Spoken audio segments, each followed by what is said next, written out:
de sujetos altamente raros. Empecé por Clarice Lispector, después Frida Kahlo, después Elvira Agustini, finalmente Armando Reverón. Y bueno, la idea era pensar qué pasa con estos textos, ¿no? Yo creo que en algún momento me di cuenta de que existía entre estos textos ilegibles, inclasificables, coincidencias incluso materiales, físicas, que pasaban por el tipo de archivo que se construye en la cultura a partir de estos textos, ¿no? Y eso fue generando problemas, y digamos que la categoría que emerge de esos problemas es el caso de autor, que obviamente está dialogando con los grandes casos del positivismo decimonónico, el caso clínico y el caso policial, ¿no? Entonces, bueno, una primera parte de este trabajo la presenté en Mérida y se llamaba sencillamente Casos de Autor, anormales originales de la literatura y el arte, y esta segunda parte se llama igual, porque pertenece al mismo trabajo, pero tiene un subtítulo que es Los usos del exceso, porque me interesa no tanto pensar qué pasa en estas vidas como cómo estas vidas producen. Es decir, producen goce, producen placer, producen textualidades que se insertan en la cultura y no desde el lugar de autor, que es, digamos, el lugar de la productividad discursiva, como la entiende Foucault. Entonces, ya desde las últimas décadas del siglo XIX y las primeras del XX, aunque, como advirtiera Foucault, nuevamente, quizá habría que rastrear ese acontecimiento aún más atrás, en las vidas de santos, en las geografías de este tipo de fenómenos discursivos, o en otro lugar que no sea exactamente el lugar de la literatura y del arte, quizá el origen está en otro espacio. No lo he hecho, no he hecho una arqueología de este concepto, eso está por hacer. La historia cultural de Occidente aparece como atravesada, es decir, dividida, barrada, en el sentido lacaniano del término, por un tipo particular, el detalle, estoy igual que tú, Rafael, pero esta vez se fue la luz, porque no tiene el cable, por un tipo particular de autoría literaria o artística que cuestiona la noción de autor que desarrolla Foucault en El orden del discurso, fundamentalmente, y en una conferencia breve que se llama ¿Qué es un autor? ¿No? En esos textos Foucault escribe la palabra autor con A mayúscula, como la escribiría Lacan. Pero Lacan la barra, como barra al sujeto del discurso, al sujeto del humanismo trascendente occidental, ¿no? Hay algo que ese sujeto pierde, hay algo que ese autor pierde, y lo que pierde el autor en estos casos que me interesa es precisamente la ficción de autoridad que sustituye por una fabulación permanente de ese lugar de autoría. Es decir, no estamos hablando de Borges, que es el padre de la literatura argentina. Estamos hablando de Elvira Agustini, que es una escritora menor, intrascendente dentro de lo que sería el canon de las letras uruguayas, salvo por el hecho de que es la poetisa que escribe poesía erótica llena de lugares comunes, llena de ripios, es decir, es desde una clasificación tradicional una escritora epigonal, pero que la asesinó el marido, ¿no? Cuando se estaban divorciando. Y entonces la primera foto de la niña genio es la poetisa, además emblema de una clase burguesa emergente, etc. Y la última es una foto de prensa de las Crónicas Rojas, donde aparece el rostro de Elvira Agustini ensangrentada. Entonces, ¿eso qué hace? Eso genera un tipo de textualidad que no es que instaura un discurso, como diría Foucault, sino que genera una textualidad proliferante e inclasificable. Entonces, no solo están los poemas de Delmira Agustini, sino que también hay una saga de novelas muy malas todas además, muy atravesadas por periodistas y maestros de escuela que quieren hacer literatura sobre Delmira Agustini, y ahí están, son como 10 novelas. Y además hay una serie de televisión donde está la vida de Delmira Agustini, los textos de Delmira Agustini. Y además hay caricaturas con Delmira Agustini, y además hay, por supuesto, crítica literaria, historia de la literatura, saberes distintos, ¿no? Entonces, ese tipo de archivo me parecía muy curioso tratándose de un autor, ¿no? Es decir, uno puede pensar en el texto de Derrida sobre Freud y cómo Derrida dice que la firma de Freud es más que Freud, es el psicoanálisis, es la piel de la Biblia que le regaló su padre, donde había una inscripción, etc. Bueno, pero, es decir, Freud es un instaurador de discursividad, Delmira Agustini no.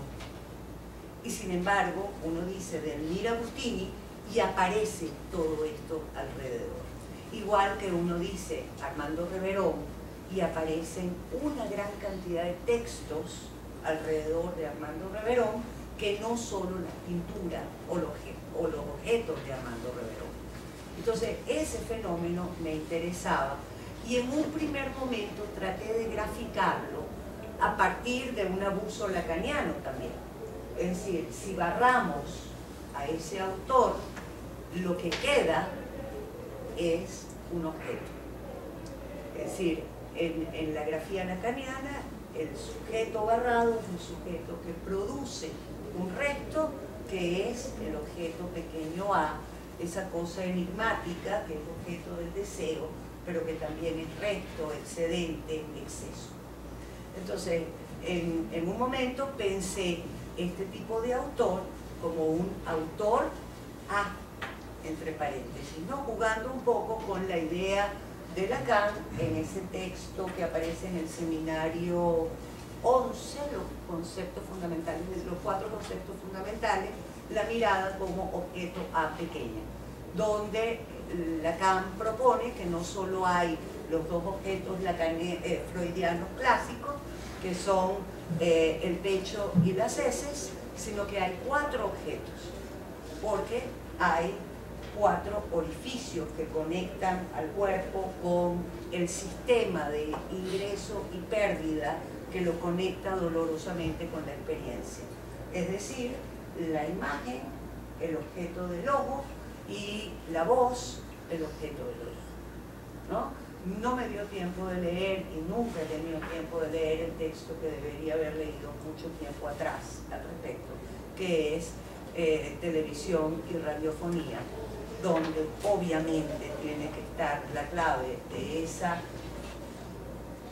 bipolaridad o lo que sea que fuere entre la voz y la imagen, que son 2 objetos enigmáticos, porque Lacan nunca terminó de definirlos del todo, y cuando los definió nadie los pudo entender, a lo mejor los lacanianos no lo entienden, pero que tiene, allí hay algo, allí hay una clave, y esa es una pista que está en estos textos.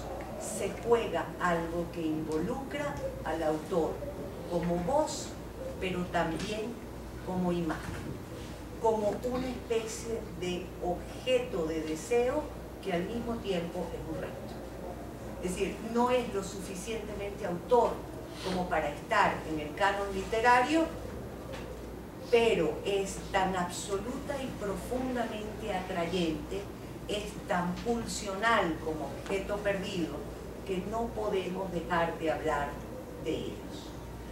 Entonces, no es que repetimos su estilo o repetimos su forma, sino que no podemos no dejar, no podemos no mirarlos, escucharlos, volver sobre ellos y ver absolutamente cualquier cosa que se nos entregue bajo el nombre de ese autor, ¿no? Entonces, ese es más o menos el fenómeno.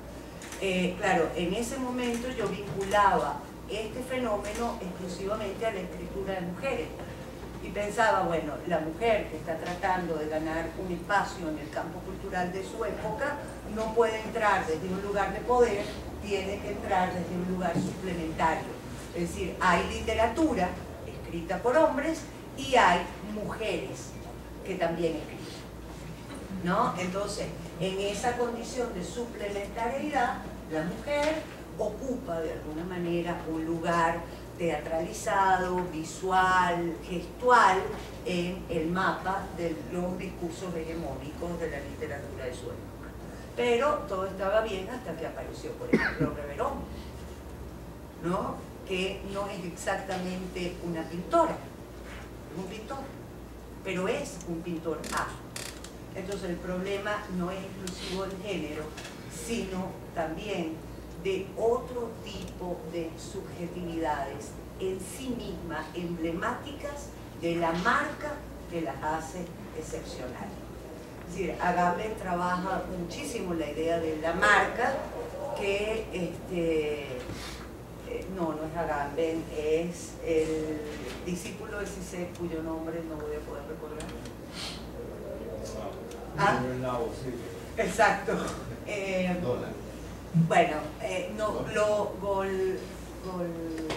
Golpichev, bueno, un discípulo de Zizek y de la línea del análisis de filosofía política que propone el grupo de Zizek a partir de la incorporación de las categorías lacanianas para pensar el vínculo entre lo social y sus representaciones. Él propone más o menos que el sujeto tiene, todos los sujetos tenemos marcas, pero algunos sujetos encarnan precisamente la marca que los hace sujetos de facto. Es decir, todos tenemos pequeñas neurosis y no por eso somos la neurosis, ¿no? Pero hay sujetos que sí, que terminan deviniendo la marca que los exceptúa. Y esos sujetos a veces hacen discurso, ¿no? Entonces, qué sé yo, uno piensa en Reverón y uno tiene que pensar en Reverón como directamente marcado, atravesando, como siendo la locura y la esquizofrenia. Es decir, he dicho muchas veces, aunque Bulton se haya empeñado en decir que no, que en realidad la locura vino después y que cuando pintaba los cuadros estaba sobrio, porque ahí el caso es distinto, ahí la crítica necesita, sobre todo en el terreno del arte, borrar los signos demasiado evidentes de excentricidad, porque si no los cuadros no cotizan en el mercado del arte. Entonces había que limpiar todos los restos de demasiada demencia en el Reverón, porque si no era imposible insertar ese trabajo plástico marginal en el mercado del arte, y obviamente Bulton tenía el 90% de las cosas que había hecho Reverón, ¿no? Pero bueno, al margen de ese detalle, Reverón es la locura. Y desde ese lugar, Reverón pinta. Y además de pintar, vive, y además de vivir, actúa. Entonces, hay una onda teórica importante de recuperar de algún modo eso que Foucault y compañía execraron del terreno de la teoría, que era precisamente el lugar del autor, ¿no? Es decir, llevamos medio siglo tratando de librarnos del autor precisamente para no buscar en la vida del autor la explicación del texto. Pero resulta que paralelamente se empieza a producir también otro movimiento teórico que supone una vuelta sobre lo real. Le pasó a Lacan cuando en los últimos años de su vida empieza a pensar seriamente el problema de lo real, y también está toda la filosofía política de los italianos, la teoría del acontecimiento, el problema del acontecimiento, Y le pasa al mismo Foucault en La vida de los hombres infames, donde termina diciendo: toda mi vida he estado buscando archivos, pero ahora elijo de estos tipos anónimos y miserables que nadie conoce, porque en estos archivos hay restos de vida, hay restos verdaderos de vida. Entonces, bueno, todas esas reflexiones dando vuelta me llevan también al texto de Agamben, Profanaciones, donde Agamben también vuelve sobre el problema del autor. Pero Agamben dice que el autor es ese que se pone en juego en el texto, ¿no? Y que pone en juego precisamente su ausencia. Ahora, en el caso de Reverón, de Frida Kahlo, de Mira Agustini, es como si lo que estuviera expuesto en el juego de la escritura fuera la vida, ¿no? Entonces, esa exposición saca al autor de su exterioridad superior, magnífica y magnánima, y lo inscribe también a él como una materialidad en su texto.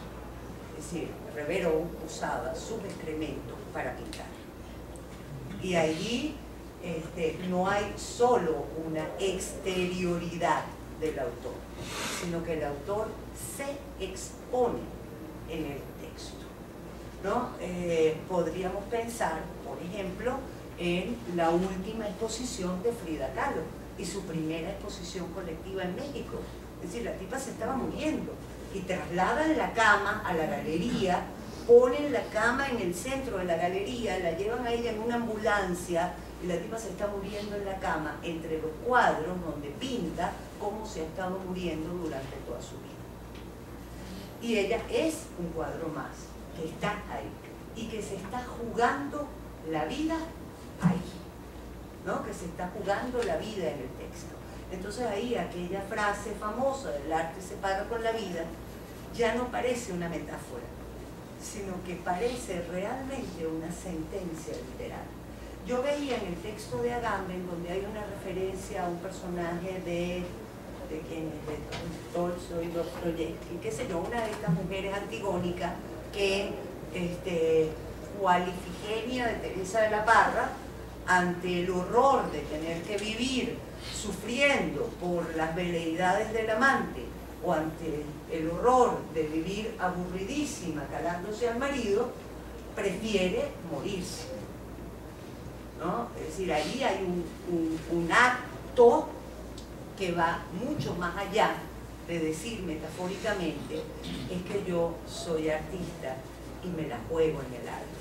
No es mi ausencia lo que me juego, es mi presencia, ¿no? Entonces creo que allí hay un elemento de distinción que todavía no he podido atar.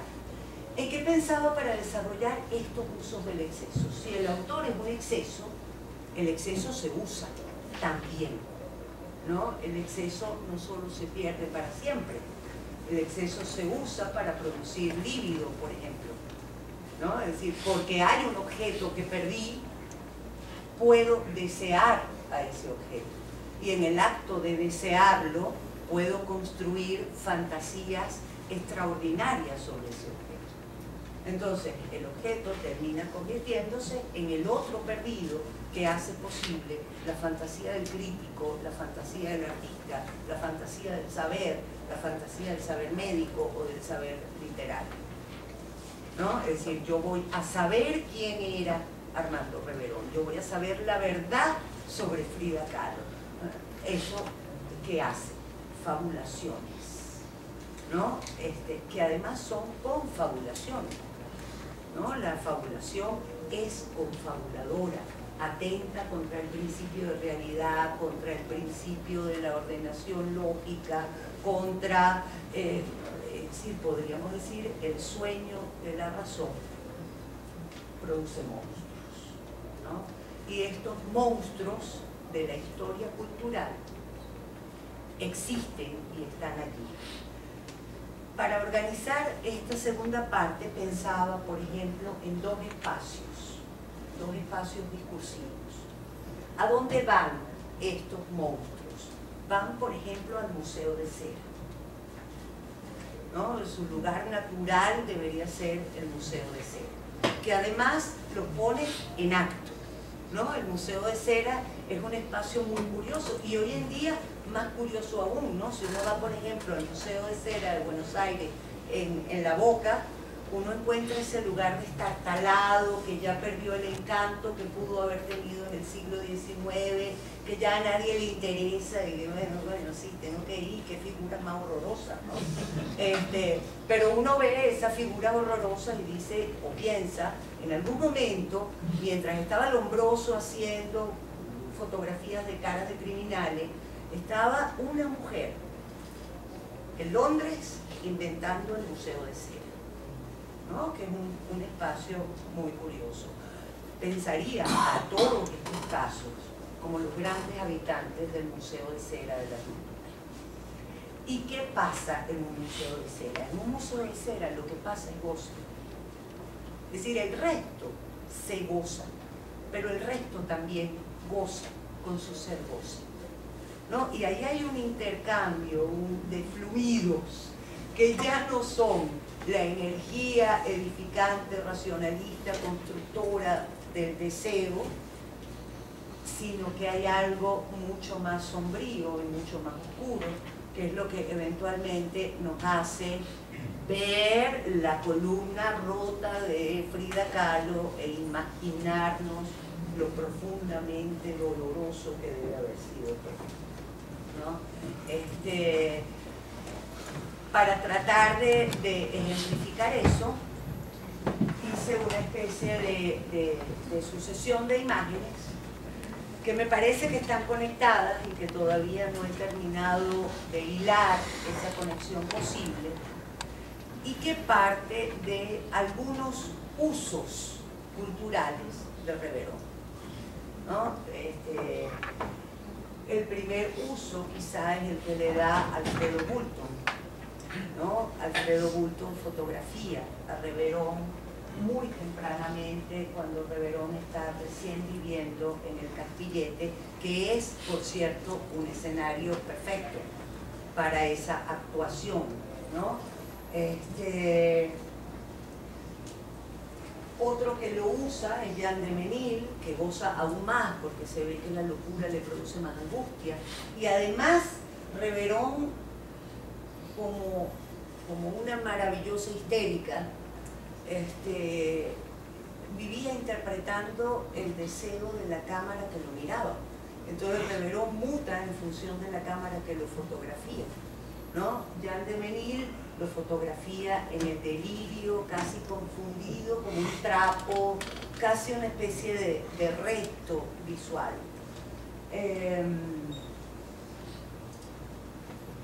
Victoriano de los Ríos lo ve de una manera más condescendiente, más irónica, más payasesca, ¿no?